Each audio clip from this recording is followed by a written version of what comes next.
আপনি ফেসবুকে এখন ক্লিক করেছেন, দেখবেন যে আপনাকে অনেকক্ষণ পরে ফেসবুকের ভিতরে প্রবেশ করায়। আর আপনারা যখন আপনাদের ফেসবুকে প্রবেশ করেন, তখন দেখবেন যে আপনার ফোনটা অনেক ল্যাগ করে, হ্যাং করে।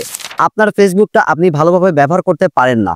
তো আপনাদের ফেসবুকে প্রবেশ করলে এই হ্যাক করার কারণ হচ্ছে আপনি ফেসবুকে এ যাবৎ যা কিছু দেখছেন সবকিছু কিন্তু আপনার এই ফেসবুকে সেভ হয়ে আছে। আপনাকে ফেসবুকের ওই ওয়াচ হিস্টোরি ডিলিট করতে হবে।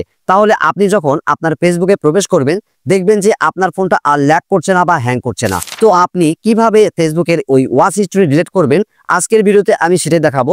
ভিডিওটা অনেক গুরুত্বপূর্ণ, তাই ভিডিওটা শেয়ার করে সবাইকে দেখার সুযোগ করে দিবেন।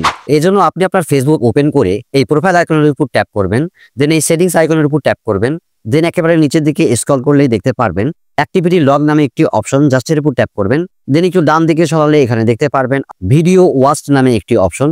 আপনারা জাস্ট এই ভিডিও ওয়াচড এর উপর ট্যাপ করবেন। এখানে দেখতেই পাচ্ছেন এ যাবত যতগুলো আপনারা ভিডিও বা রিল দেখেছেন এগুলো কিন্তু সব এখানে সেভ হয়ে আছে। তো এগুলো যদি আপনি একে একে ডিলিট করতে চান, তাহলে এই থ্রি ডটের উপর ক্লিক করবেন, দেন এই ডিলিটের উপর ক্লিক করবেন, তাহলে কিন্তু এখান থেকে ডিলিট হয়ে যাবে। আর যদি সবগুলো একবারে ডিলিট করতে চান, তাহলে এই ক্লিয়ার ভিডিও ওয়াচ হিস্টোরি এই অপশনের উপর ট্যাপ করবেন, দেন এই ক্লিয়ারের উপর ট্যাপ করবেন।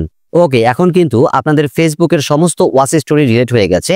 এরপর থেকে দেখবেন যে আপনার ফেসবুকে প্রবেশ করলে আপনাদের ফোনটা আর ল্যাগ করছে না বা হ্যাং করছে না।